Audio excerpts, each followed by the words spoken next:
Bismillahirrahmanirrahim. Assalamualaikum warahmatullahi wabarakatuh. Pemirsa saluran dakwah Islamic Center Kalimantan Timur dimanapun Anda berada. Senang sekali pada kesempatan sore hari ini kita dapat berjumpa kembali dalam program kesayangan kita Sore Bersama Sahabat, tentunya di saluran dakwah Islamic Center Kalimantan Timur. Bersama saya Eko Dedi Novianto. Dan hadir 3 orang narasumber kita dalam tema kita hari ini menata program pasca bencana.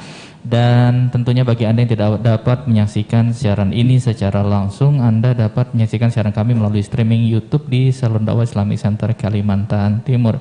Sekali lagi, bagi Anda yang tidak dapat menyaksikan siaran kami, Anda dapat melakukan tayangan ulang kami di Saluran Dakwah Islamic Center Kalimantan Timur melalui streaming YouTube atau melakukan free conference di 0852 506 16840. Assalamualaikum warahmatullahi wabarakatuh, Pak dan Mas. Yang pertama saya ingin berdiskusi dengan Mas Rahiman.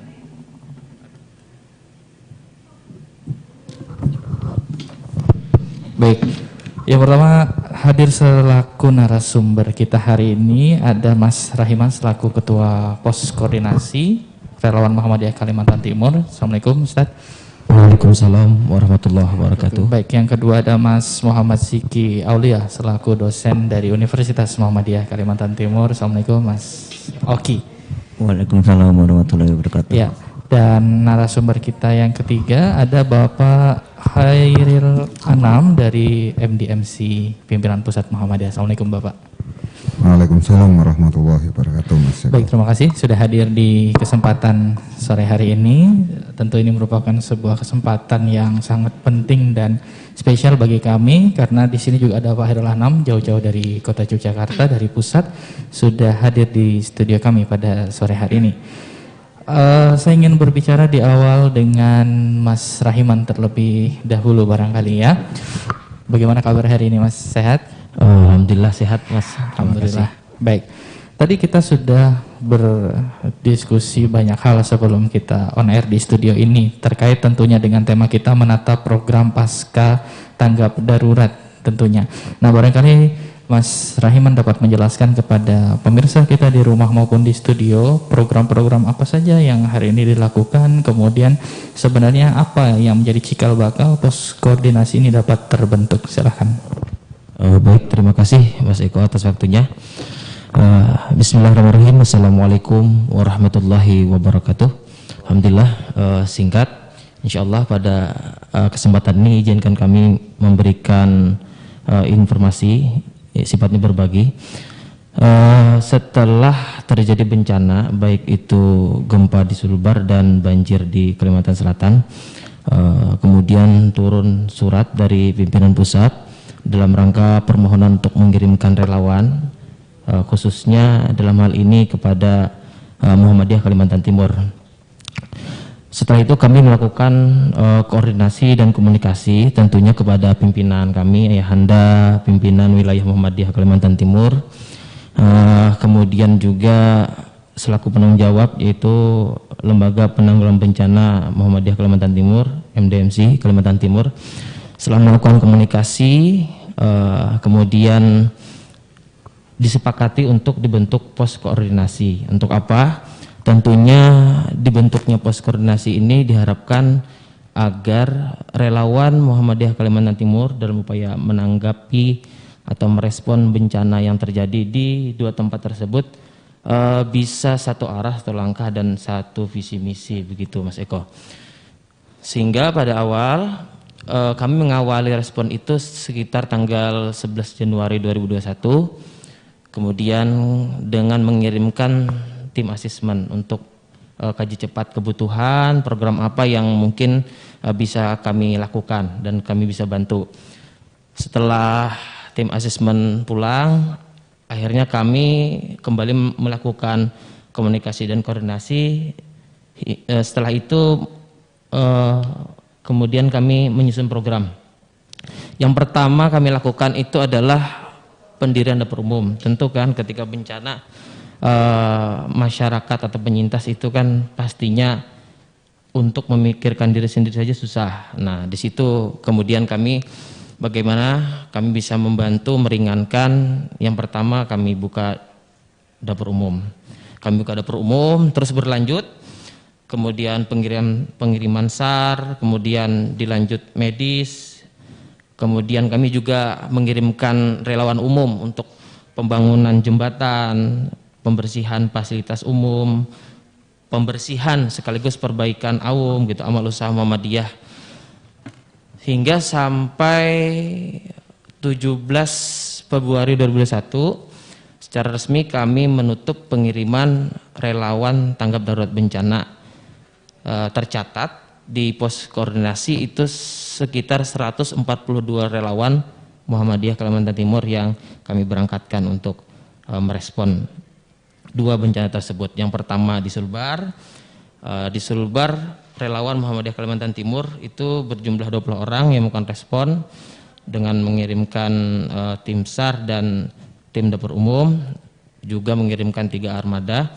Kemudian untuk yang di Kalimantan Selatan tadi secara bergelombang dan terjadwal ya, dari dapur umum sampai tadi ke relawan pembantu umum untuk memperbaiki dan membangun fasilitas umum, begitu Mas Eko. Kemudian setelah selesai masa tanggap darurat bencana, kami kembali melakukan asesmen lanjutan, sehingga ada 3 program ya utama yang akan kami lakukan dan sampai saat ini sudah kami lakukan, yaitu yang pertama Rehab Rekon. Di Rehab Rekon Muhammadiyah Kalimantan Timur mencoba untuk membantu untuk mendirikan dan memberikan hunian tetap. Jadi kalau teman-teman yang lain itu bantuannya berupa hunian sementara atau huntara, kami mencoba untuk memberikan dan membangunkan hunian tetap. Dalam pembicaraan pertama kami berencana itu membangunkan 10 ya. Kemudian menyesuaikan dengan kemampuan, akhirnya kami hanya bisa mengusahakan 4 ya untuk Kalimantan Timur. Kemudian yang kedua, kami juga punya program itu adalah pembinaan untuk anak-anak pelajar khususnya di Desa Patikalain dan Papagaran, dengan juga memberikan paket school kit. Itu kan anak-anak di sana kan perlu dibina Mas Eko, kemudian juga perlu diberikan dukungan untuk sarana belajar. Yang ketiga itu adalah karena di Desa Patikalain dan Papagaran itu sebelum terjadi bencana juga ada sudah program pembinaan mu'alaf dari Muhammadiyah. Nah, tentunya dengan adanya bencana ini kan harus ada perhatian lebih dari kita. Sehingga kemarin kita sepakati bagaimana pembinaan yang selama ini berlanjut kita maksimalkan lagi. Terlebih kemarin ketika terjadi bencana di pas-pas tanggap darurat itu Mas Eko, ada penambahan mu'alaf sekitar 5 orang yang menjadi mu'alaf. Nah, ini kan perlu dibina, sehingga kami membuat program Ramadan nanti akan kita kirimkan dai yang memang kami tugaskan untuk membina para mu'alaf binaan kita di Desa Patikalain. Kami berharap dengan ini ada aksi yang berkelanjutan, sehingga apa yang kita lakukan dari awal, niatan baik itu menjadi sebuah hasil yang baik juga gitu. Jadi itu yang kita rencanakan. Mungkin itu yang bisa kami sampaikan sementara, nanti bisa sambil berjalan. Terima kasih. Baik, Mas Rahiman, proyek yang tadi Anda sampaikan sudah cukup banyak seperti itu. Berapa lama kira-kira hal ini akan dilakukan secara berkesinambungan tentunya? Untuk saat ini kan sudah berjalan itu pembangunan hunian tetap. Kemarin sudah kita lepas secara resmi 2 hari yang lalu untuk membawa material dan sekaligus juga kita kirimkan tukang profesional untuk membangun huntap. Ini sudah berjalan. Kami targetkan dalam 10 hari ini sudah bisa berdiri, artinya sudah jadi. Kemudian nanti di tanggal 13 sampai tanggal 19 Maret kami juga akan mengirimkan tadi untuk tim psikososial pembinaan anak-anak pelajar di desa Patika lain. Nah, tentunya ini terus akan mengalir ya, terus akan mengalir sampai nanti pada bulan Ramadan kita akan mengirimkan dai-dai untuk program Mubalik Hijrah tadi. Tentunya sebelum itu terlaksana kan mestinya ada pelatihan, kemudian pembinaan untuk dai-dai tersebut, dan kami juga sangat terbuka bagi siapapun yang ingin menjadi relawan dalam program Mubalik Hijrah. Kami sangat terbuka, nanti bisa menginformasikan, kami membuka pendaftaran, kemudian nanti ada penyeleksian dan ada penataran lah bahasanya. Nanti setelah itu baru kita akan berangkatkan untuk membina mualaf-mualaf kita di desa Patika lain. Demikian. Berarti dengan syarat dan ketentuan tertentu. Baik. Selanjutnya saya akan berdiskusi dengan Pak Hairul Anam. Barangkali Bapak boleh dijelaskan terlebih dahulu secara singkat MDMC, kemudian tadi kan sudah dijelaskan oleh Mas Rahiman banyak hal yang telah dilakukan hari ini. Bagaimana MDMC selaku organisasi di tingkat nasional atau dalam hal ini yang menaungi para relawan ini ke depan akan bergerak seperti apa dengan program-program yang seperti apa? Silakan. Terima kasih Mas Eko. Bismillahirrahmanirrahim. Assalamualaikum warahmatullahi wabarakatuh. Terima kasih untuk paparan dari Ketua Poskor MDMC Kalimantan Timur. Kami dari pimpinan pusat sekali lagi menginstruksikan kepada teman-teman wilayah, karena kebetulan untuk Kalimantan Timur kita minta menjadi poskor atau menjadi daerah penopang regional timur. Jadi pada saat nanti ada Sulawesi, baik Sulawesi Barat, Sulawesi Utara, Sulawesi Tengah terkena bencana, secara otomatis nanti Kaltim yang akan kita kirimkan cepat untuk mengkaji kebutuhan yang ada di lokasi bencana. Apalagi ini Kalimantan Selatan. Nah, itu memang sudah kita rencanakan dari awal Kaltim sebagai daerah penopang di wilayah Indonesia Timur. Dan kebetulan kemarin berbarengan Kalimantan Selatan sekaligus Sulawesi Barat ada bencana, di Sulawesi Barat ada gempa, Kalimantan Selatan banjir dan longsor. Ya, kita menginstruksikan kepada Kaltim, dan alhamdulillah juga dari apa yang kita inginkan, kaji cepat teman-teman Kaltim sudah dilaksanakan, bahkan melakukan pendampingan pada saat tanggap darurat. Sehingga setelah tanggap darurat ini selesai, di masuk masa transisi, teman-teman melakukan Jitu Pasna, kaji kebutuhan pasca bencana. Nah, tadi yang disampaikan oleh Ketua Poskor adalah bagian dari Jitu Pasna tersebut, sehingga kebutuhan-kebutuhan warga terdampak mulai kita tata. Jadi memang itu tugas MDMC untuk menata kembali kehidupan masyarakat terdampak bencana. Sebelum terjadi bencana, mereka beraktivitas seperti biasa, berkebun, bertani, dan berladang atau yang lainnya. Nah, setelah ada bencana, apakah nanti yang harus kita lakukan? Nah, di situ kita akan data. Mulai pendampingan atau pemberdayaan masyarakat warga terdampak tersebut, kita harus dampingi, karena selain menunggu dana tunggu hunian dari pemerintah itu kan masanya lama, apalagi yang di Sulbar. Di Sulbar itu paling enggak nanti Juni. Nah, di saat jeda itu peran dari teman-teman MDMC akan masuk membantu masyarakat, karena fungsinya supporting pemerintah. Jadi pada saat pemerintah nanti akan mengkaji kebutuhan-kebutuhan masyarakat warga terdampak, nah kita membantu, karena kita juga masuk dalam Klanas PP Di Klinas PP itu ada perlindungan, ada shelter, perlindungan anak itu ada. Nah, kita masuk di sana. Jadi kita membantu pemerintah dalam hal penanganan bencana ini sehingga masyarakat itu akan terpenuhi kebutuhannya saat terjadi bencana. Pada saat terjadi bencana mereka pasti akan stres. Makanya teman-teman dari MDMC Kaltim melakukan pendampingan psikososial, terus melakukan trauma healing terhadap anak-anak atau adik-adik kita, sekaligus terhadap warga. Karena mereka tetap merasa kehilangan berpuluh-puluh tahun masyarakat bapak dan ibu itu mengumpulkan uang, mengumpulkan rupiah demi rupiah untuk membangun rumah, tapi dalam hitungan menit, dalam hitungan detik, rumah mereka bahkan saudara mereka juga hilang karena bencana. Nah, di situ adalah pemulihan. Bagaimana menata program pemulihan pasca bencana ini yang memang agak berat, karena pada saat terjadi tanggap darurat, banyak lembaga, banyak NGO, bahkan dari pemerintah, dari donatur itu akan masuk memberikan bantuan. Tapi setelah nanti di masa transisi seperti ini, peran teman-teman, tidak cuma MDMC, semuanya juga akan ikut berperan memulihkan semangat para warga terdampak itu. Nah, alhamdulillah teman-teman MDMC, Kaltim nanti juga akan dibantu oleh teman-teman wilayah lainnya untuk membuat bangkit teman-teman kita yang ada di Kalimantan Selatan, Sulawesi Barat dengan Jitu Pasna yang sudah dilakukan kemarin.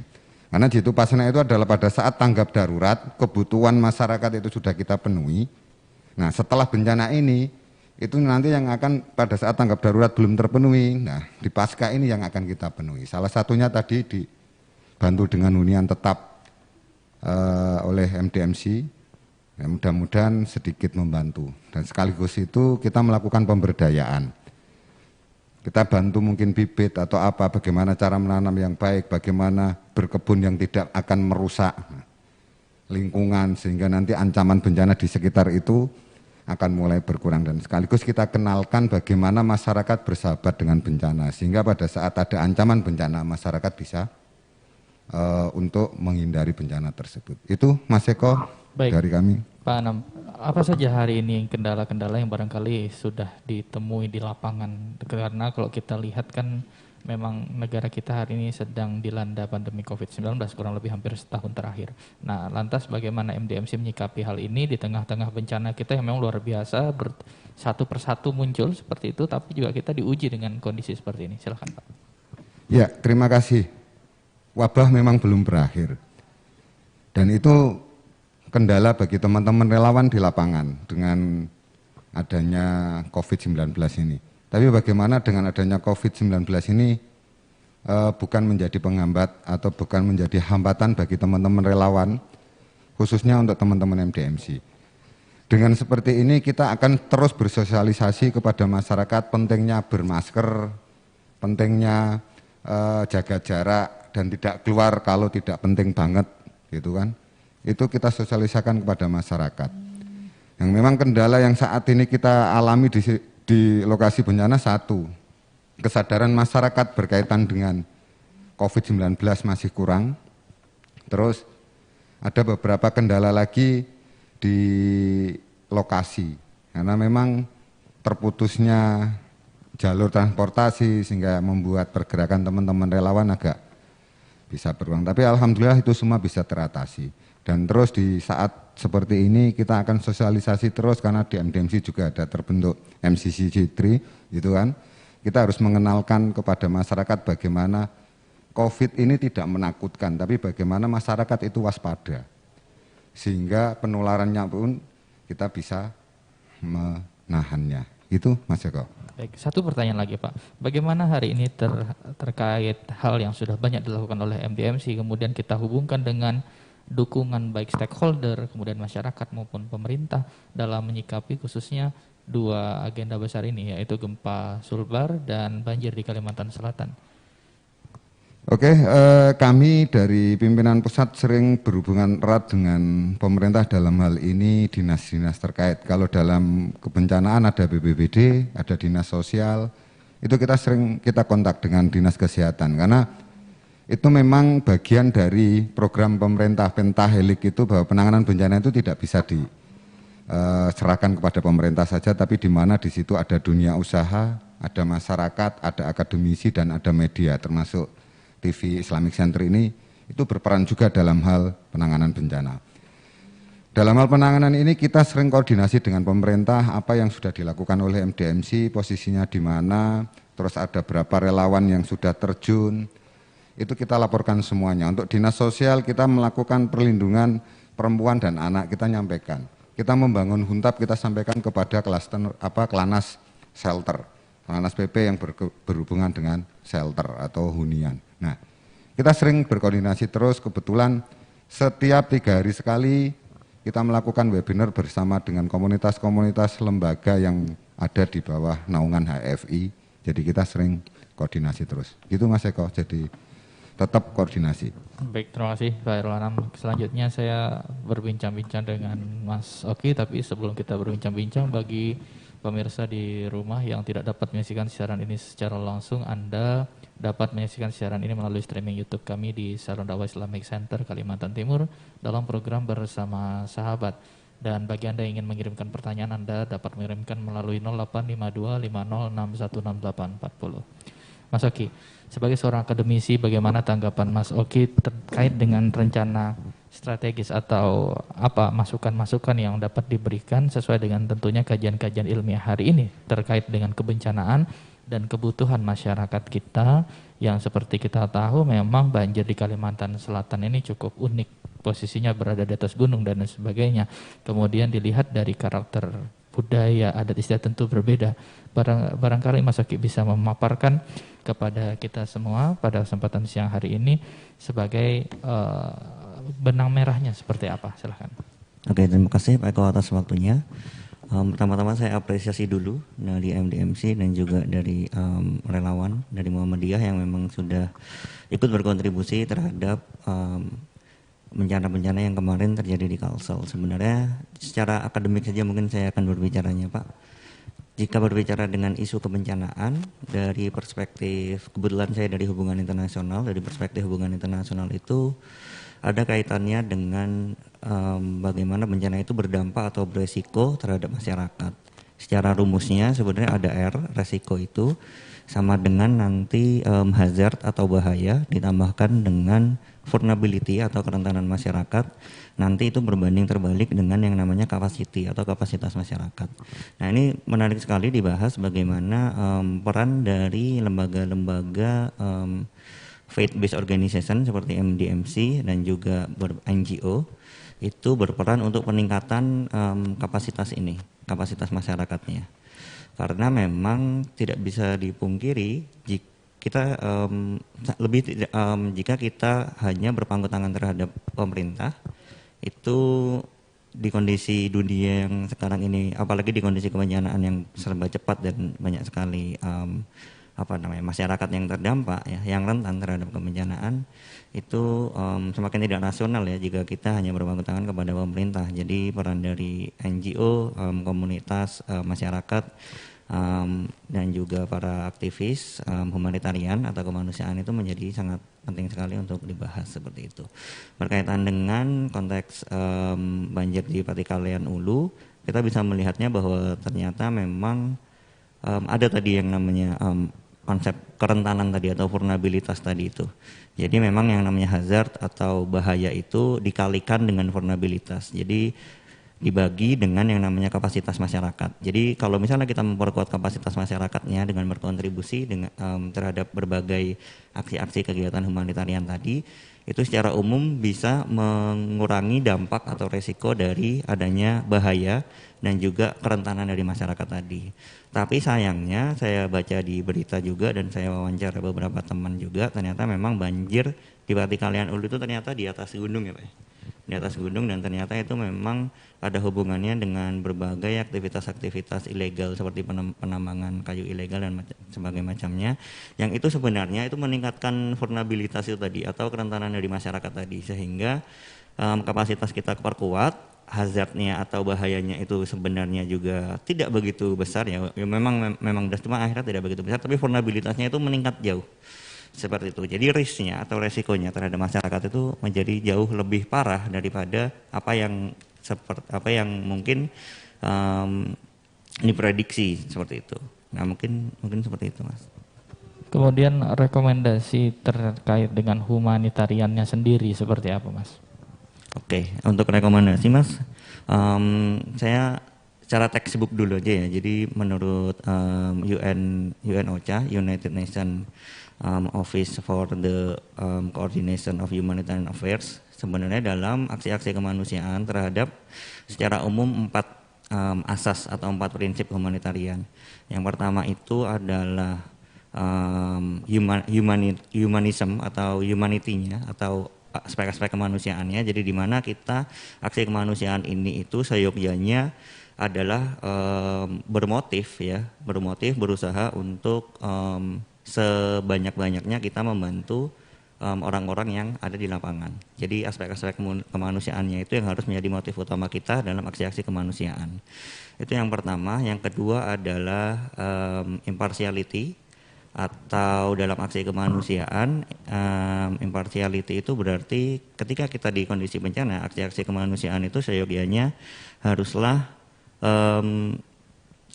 tidak diskriminatif. Jadi kita menolong ya orang-orang yang ada di bencana. Kita tidak melihat suku mereka apa, agama mereka apa, apakah mereka kaya, apakah mereka miskin, dan lain sebagainya. Identitas itu semuanya dihilangkan dan kita fokus kepada menolong, membantu dan menyampaikan berbagai humanitarian needs ya, humanitarian bantuan-bantuan kemanusiaan untuk mereka seperti itu.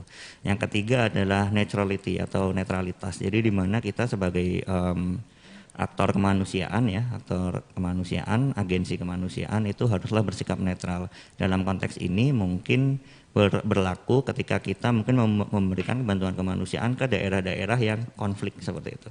Jadi ada mungkin perang saudara, ada mungkin perang open war gitu ya, perang antar negara gitu.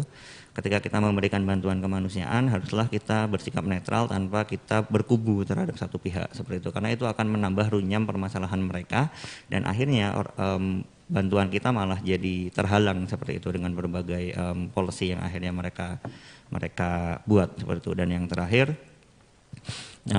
yang paling penting sebenarnya independence ya. Jadi kita sebagai agensi kemanusiaan haruslah bersikap memiliki otonomi seperti itu ya.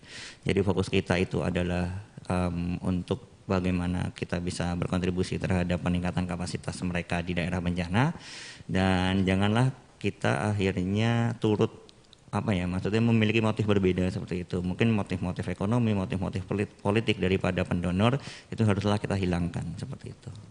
Baik, Mas Oki, kita tahan dulu. Saya kembali ke Mas Rahiman selaku Ketua Poskor. Mas Rahiman, kalau dari Poskor di lokasi sendiri apa yang hari ini menjadi kendala, kemudian apa yang Anda harapkan selaku Ketua Poskor dapat menjadi bagian dari dukungan teman-teman relawan kita, karena tadi memang masyarakatnya barangkali boleh diceritakan di sana itu hari ini kondisinya sudah seperti apa. Silakan. Oke, terima kasih. Untuk kendala tentu ada, terlebih kita kan posisinya jauh dari lokasi. Biasanya kami berangkat dari Kalimantan Timur menuju lokasi bencana itu kan harus yang pertama menyeberang dari Balikpapan ke Penajam Pasir Utara. Kemudian biasanya kami juga di Penajam ada pengarahan. Tentunya pengarahan ini diharapkan untuk saling mengingatkan ya, agar apa yang akan kami lakukan di sana itu tidak lepas dari apa yang sudah kita rencanakan gitu. Kemudian perjalanan juga, mengingat perjalanan itu jauh dan berisiko, kami biasanya itu kurang lebih 7-8 jam untuk bisa sampai ke lokasi bencana. Itu pun sampai ke posko HST. Belum lagi nanti dari sana kami kemudian harus naik ke Meratus itu ya, ke Pegunungan Meratus untuk mencapai titik bencana yang kita melakukan respon di sana. Jadi perjalanan cukup jauh dan cukup berisiko, apalagi melihat perjalanan di pegunungan itu kan memang tebing-tebing ya, Artinya kalau memang kita bukan orang sana dan tidak memiliki keahlian dalam berkendara, ya bisa berakibat kemudian terjadi kecelakaan jatuh. Jadi itu mesti ada kendala dalam hal tersebut. Kemudian tentu kami Muhammadiyah Kalimantan Timur dalam melakukan respon ini berharap apa yang kami lakukan ini bermanfaat dan mendatangkan kebaikan kan tentu. Makanya kami dalam melakukan respon ini tidak sendirian. Kami bekerja sama dengan teman-teman baik dari Kalimantan Selatan itu sendiri, ada juga teman-teman dari Kalimantan Tengah, bahkan ada dari luar daerah, luar kota dan luar pulau ya. Nah, kita berkolaborasi saja, baik itu teman-teman relawan Muhammadiyah ataupun teman-teman relawan lainnya, ya kita sama-sama saling melengkapi. Artinya kita tidak bekerja sendiri. Mana yang bisa kita masuki, mana yang bisa kita bantu, ayo kita bekerja bareng-bareng. Dan dalam hal membantu penyintas pun seperti yang dikatakan Mas Oki, kita tidak pilih-pilih. Jadi bukan hanya misalnya mohon maaf Muslim saja yang kita bantu, tidak. Kita membantu semuanya yang meminta dan mengharap bantuan dari kita. Sebagai contoh teman-teman relawan Muhammadiyah kemarin ya, ada juga di publikasi itu di media sosial membangunkan huntap untuk masyarakat yang notabene non muslim ya, karena memang di sana kan masih banyak tuh masyarakat yang menganut kepercayaan ya, keharingan ya kalau sebutannya di sana. Jadi begitu Mas Eko. Jadi kita dalam membantu apa yang dikatakan Mas Eko tadi benar, kita tidak memilih siapapun dia, siapapun orangnya atau apa latar belakang agamanya, tidak.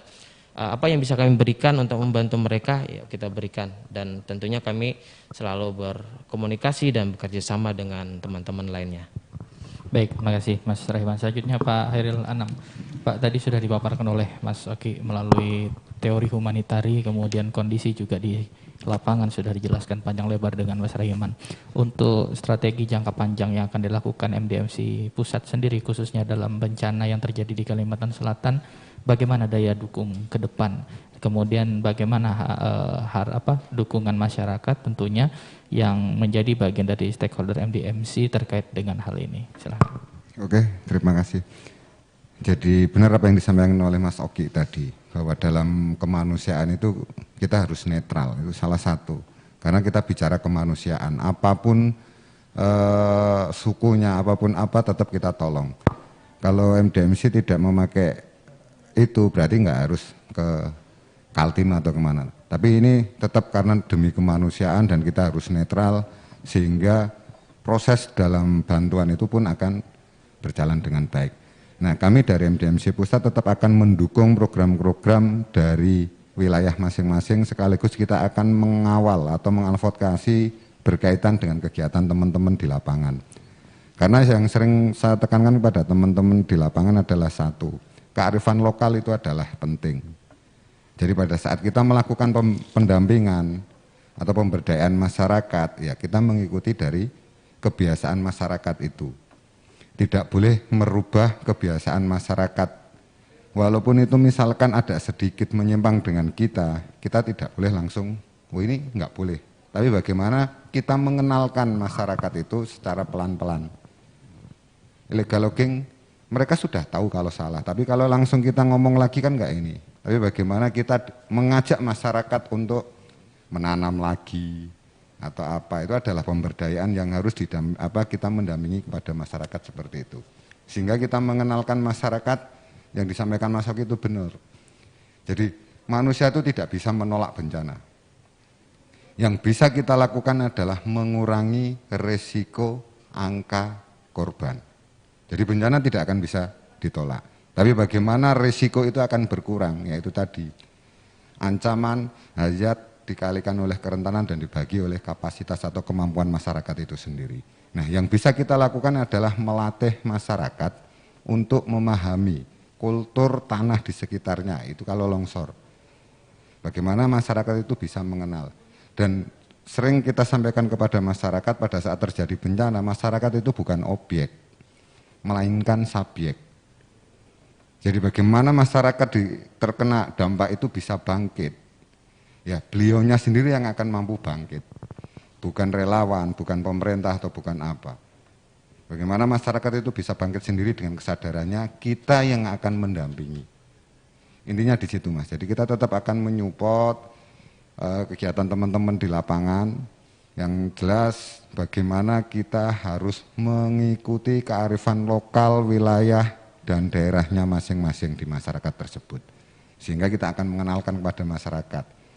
Maka netralitas itu akan muncul. Tapi kalau kita berpegang teguh bahwa ini saya A, B, C, D, nah itu netralitas tidak akan muncul. Maka nanti asas dari kerelawanan itu sendiri akan hilang. Jadi bagaimana kita mengikuti kebiasaan masyarakat di daerah terdampak. Sehingga temanya akan jelas, fokus, menata warga terdampak setelah bencana. Jadi kita harus tata itu. Bagaimana kesiapan masyarakat. Kita membantu kan tidak harus pakai uang. Tapi bagaimana kita belajar bareng, menanam yang baik, kan? Merawat aliran sungai yang baik. Kan? Kalau kita tanya sama masyarakat di AST, di Papagaran itu kan, sungai yang asli mana? Sungai yang asli kecil Pak, sekarang jadi lebar. Dulunya apa lebar? Dulunya iya. Nah berarti kan alam itu tidak akan bisa lupa dengan kebiasaannya. Nah dia sudah mulai lewat lagi dengan seperti itu ya. Bagaimana menyadarkan seperti itu. Intinya di situ Mas. Kita tetap netralitas, tidak akan harus ini tidak. Kalau kita tidak netral tidak mungkin kita sampai dari Sabang sampai Merauke. Intinya di situ Mas Eko, saya kembalikan lagi. Baik, satu pertanyaan lagi Pak. Terkait dengan pendampingan yang tadi Bapak sampaikan, berapa lama untuk MDMC sendiri dan apa yang nanti ke depan akan menjadi program unggulan MDMC pusat? Apakah sama seperti dari poskor yang ada atau misalnya nanti MDMC pusat akan mengirimkan relawan khusus dalam artian relawan ahli misalnya seperti itu atau seperti apa? Barangkali bisa dijelaskan. Ya, dari kami pendampingannya ngikutin dari teman-teman Kaltim. Cuman kita memantau dan masih memberikan arahan kalau diperlukan untuk membuat kampung siaga bencana. Nah, kita akan memberikan konsep kepada teman-teman Kaltim untuk membidik kampung siaga bencana. Karena di pemerintah sudah ada desa tangguh bencana. Terus ada kelompok siaga bencana. Nah, biasanya kalau kita ini biasanya adalah jamaah tangguh bencana. Bagaimana kita mengenalkan kepada masyarakat itu. Nah, berapa lama? Ya, waktu minimal itu adalah 2 bulan ke depan itu harus kita mulai. Nah mungkin Kaltim tadi kan sudah ada sampai Lebaran, nah, bisa kita masuk di situ untuk mengenalkan ancaman bencana di sekitar masyarakat tersebut. Sehingga masyarakat pada saat terjadi ada bencana tidak harus menunggu dari pemerintah atau dari daerah lain, tapi mereka sudah bisa mengantisipasi sehingga kita datang itu sesuai dengan kebutuhan masyarakat di lokasi. Untuk mengirimkan tim khusus, ini juga tergantung dari permintaan teman-teman Kaltim. Kebutuhannya apa nanti kita akan cover, kalau tidak langsung dari pimpinan pusat, mungkin dari wilayah-wilayah sekitar yang sudah mampu, nah kita bisa kirim. Kolaborasi Kalteng, Kalsel, Kaltim itu sudah berjalan dengan baik selama beberapa tahun terakhir ini. Gitu Mas Eko. Baik, terima kasih Pak Anam. Saya kembali Mas Oki. Mas Oki, tadi kalau kita lihat memang sinergitas antara MDMC di pusat kemudian pos koordinasi di Kalimantan Timur sudah cukup baik ya kan. Artinya dilihat dari nilai akademisi sendiri ya kan, tadi teori juga sudah menentukan bahwa kita tidak bisa menolak yang namanya bencana, tapi mengantisipasi, meminimalisir korban itu menjadi bagian terpenting. Nah, selanjutnya untuk Mas Oki sendiri, apa yang ingin dilakukan? Karena saya lihat kemarin sepertinya ingin melakukan sebuah riset yang dimana riset tersebut akan memberikan dampak positif bagi warga di sana. Barangkali bisa disampaikan juga di talk show kita hari ini, sehingga bencana tadi selain kita dapat melakukan pendataan dengan baik, tapi juga kita akan melakukan riset-riset untuk menghindari resiko bencana di kemudian hari. Silakan Mas. Oke, terima kasih atas waktunya.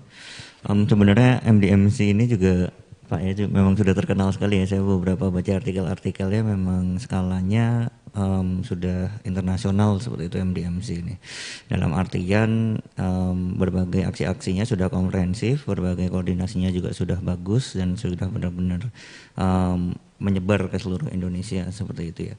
Dan menurut saya mungkin ini Pak, riset maksudnya akademisi juga akhirnya mungkin juga maksudnya kolaborasi antara akademisi dan juga praktisi di daerah-daerah bencana itu juga mungkin sangat penting sekali untuk akhirnya dilakukan seperti itu, karena memang research base itu merupakan sebuah research yang mengakar gitu ya, dalam artian yang memang berdasarkan fakta. Itu memang sesuatu hal yang penting. Akademisi sendiri mungkin juga kritik saya terhadap akademisi itu memang kadang jarang juga yang masuk ke lapangan seperti itu. Jadi taunya teorinya aja, tapi ketika di lapangan mungkin ada berbagai permasalahan-permasalahan itu gagal untuk diangkat seperti itu. Di sisi lain berbagai kegiatan-kegiatan kerelawanan itu akan sangat menarik sekali kalau misalnya itu diangkat gitu ya, dipublikasikan ke dalam sebuah jurnal, ke dalam sebuah artikel, pop artikel juga bisa di berita, dan itu menjadi sangat menarik sekali. Kenapa? Untuk coverage dari bencana itu sendiri. Kenapa? Karena memang peran dari media ini juga sangat besar gitu ya, dan akhirnya bencana ini itu, maksudnya para penyintas bencana itu tuh butuh attention dari berbagai kalangan seperti itu ya. Jadi banyak sekali hal-hal yang sebenarnya bisa dilakukan. Riset itu adalah yang pertama, tapi pengembangan program-program yang berkesinambungan untuk rehabilitasi bencana itu penting, karena biasanya itu yang dilupakan. Mungkin sebulan 2 bulan itu masih rame, 3 bulan, 4 bulan, 5 bulan di sana masih kesulitan, tapi coveragenya sudah hilang, hype-nya sudah hilang, akhirnya itu ditinggalkan. Beberapa riset sebenarnya saya mungkin sudah berdiskusi dengan Pak Eko juga di belakang ya, berkaitan dengan apa sih akhirnya tantangannya ketika mungkin para relawan ini masuk ke sana tapi di situasi kondisi yang pandemi seperti ini Pak. Nah itu kan menjadi menarik sekali gitu, karena di kondisi kedaruratan bencana itu orang-orang sudah apa ya, dalam tanda kutip ya bodo amat lah, rumah saya hilang macam-macam gitu kan. Jadi kayak COVID-19 itu bukan lagi momok gitu, momoknya adalah yaitu jadi bagaimana dia survive untuk makan sekarang, untuk bisa dapat tempat tinggal besok, itu saja masih jadi pikiran utamanya mereka seperti itu. Apalagi pandemi, terus di saat shelternya juga bagaimana kondisi shelter di saat seharusnya kita menjaga jarak, memakai masker, protokol-protokol kesehatan yang dijaga, tapi di situasi kondisi kebencanaan itu juga akhirnya menjadi hal-hal yang akhirnya menjadi tantangan sendiri untuk akhirnya dilakukan oleh mereka seperti itu. Nah, bagaimana akhirnya perannya MDMC mungkin relawan juga dan akademisi itu memberikan sebuah dorongan untuk akhirnya bagaimana menyadarkan mereka terhadap pentingnya untuk menjaga masker, karena biasanya mereka saja sudah kesulitan di kondisi bencana gitu ya, mendapatkan bencana tempat tinggal mereka, apalagi ini mereka menjadi penyintas bencana seperti itu ya, terkena dampak bencana, tapi di kondisi pandemi. Nah itu kan sudah double juga kan. Nah, itu akhirnya yang ingin saya cari seperti itu di penelitian saya di sana nanti. Gitu, Pak. Baik, terima kasih Mas Oki. Sayang sekali waktu jualah yang membatasi perjumpaan kita pada sore hari ini. Tapi sebelum kita berpisah, saya mohon kepada Bapak dan Mas sekalian masing-masing nanti memberikan pesan kepada masyarakat kita, khususnya pemirsa kita di rumah dan di studio tentunya, bahwa dari tema yang kita angkat pada hari ini, menata program pasca tanggap darurat, itu ada sebuah motivasi bagi masyarakat kita nantinya setelah mendengarkan atau melihat talk show kita pada kesempatan sore hari ini. Barangkali boleh dimulai dari Mas Oki terlebih dahulu, Mas Rahiman, dan nanti Pak Anam sebagai penutup. Silakan. Oke, terima kasih. Kalau misalnya dari saya sih sebenarnya simpel saja Pak ya. Jadi kalau untuk relawan-relawan yang ada di sana tetap luruskan niat, ikhlas ini untuk kemanusiaan, dan juga jaga diri sendiri di sana juga, kesehatan, karena kita punya kehidupan, punya keluarga masing-masing. Karena itu tadi ya, tantangannya jadi double. Jadi tantangannya bukan hanya kita berada di kondisi bencana, tapi juga di kondisi bencana di masa pandemi ini juga. Jadi protokolnya tetap dijaga, dan insya Allah jika kita ikhlas, kita luruskan niat kita untuk kemanusiaan, nanti kedepannya akan menjadi lebih baik apapun itu. Nah, mungkin dari saya itu. Baik, kalau Mas Rahiman sendiri seperti apa? Terima kasih. Kami ingin menyampaikan seperti ini. Masih banyak ternyata hal yang bisa kita lakukan, masih banyak PR yang harus kita lakukan, dan apa yang kami lakukan, yang sudah lakukan dan bahkan apa yang akan kami lakukan itu tidak terlepas dari dukungan, kemudian kerjasama semua pihak. Kami sangat berterima kasih kepada terkhusus MDMC Pusat yang sudah memberikan kami kesempatan, kepercayaan dan arahan dalam hal merespon bencana. Kemudian kami juga berterima kasih kepada ayahanda-ayahanda pimpinan, baik tingkat wilayah, daerah ataupun pemerintah yang ada, terkhusus kepada masyarakat yang telah memberikan kepercayaan kepada kami untuk melakukan respon terhadap bencana tersebut. Dan ini tidak terhenti sampai di sini, masih panjang program dan pekerjaan yang harus kita lakukan. Kami sangat terbuka dan kami sangat menyambut baik bantuan-bantuan dari masyarakat, baik itu secara langsung menjadi relawan tentunya dengan kapasitas dan kebutuhan yang ada, kemudian juga terlebih donasi ya. Banyak teman-teman yang sudah mempercayakan donasi kepada kami mencoba memaksimalkan donasi tersebut dengan memberikan pemberian yang terbaik. Semoga apa yang kita perjuangkan itu menjadi amal jariah dan kebaikan yang bermanfaat kepada masyarakat, tentunya terkhusus kepada masyarakat yang terdampak. Amin. Dan silakan Pak Anam yang sudah jauh-jauh dari Jogja, silakan. Terima kasih. Untuk pesan saya yang terakhir, jangan ada kata capek untuk berbuat baik. Kalau bukan kita, siapa lagi yang akan menolong saudara kita? Mari kita tambahi terus saldo rekening BCA kita dengan terus membantu kepada saudara-saudara kita yang terkena bencana. BCA bukan Bank Sentral Asia tapi Bank Sentral Akhirat. Mari kita terus untuk tidak akan capek berbuat baik. Maka orang baik itu tidak akan hilang. Bila orang baik itu hilang, jadilah dirimu itu menjadi orang yang baik. Itu sekian dari saya, Mas Eko. Baik, terima kasih Pak Anam. Semoga besok perjalanannya kembali ke Jogja lancar. Terima kasih Mas Rahiman yang nanti juga kembali ke Kota Balikpapan, dan Mas Oki, terima kasih atas waktunya. Semoga di lain kesempatan kita bisa banyak berbincang-bincang lagi. Pemirsa di rumah dan di studio, demikianlah talkshow kita pada hari ini. Tetap saksikan Sore Bersama Sahabat di jam dan waktu yang sama 2 pekan ke depan. Saya Eko Dinovianto pamit undur diri dari hadapan Anda. Salah hilap kata kami mohon maaf. Wabillahi taufiq wal hidayah. Wassalamualaikum warahmatullahi wabarakatuh.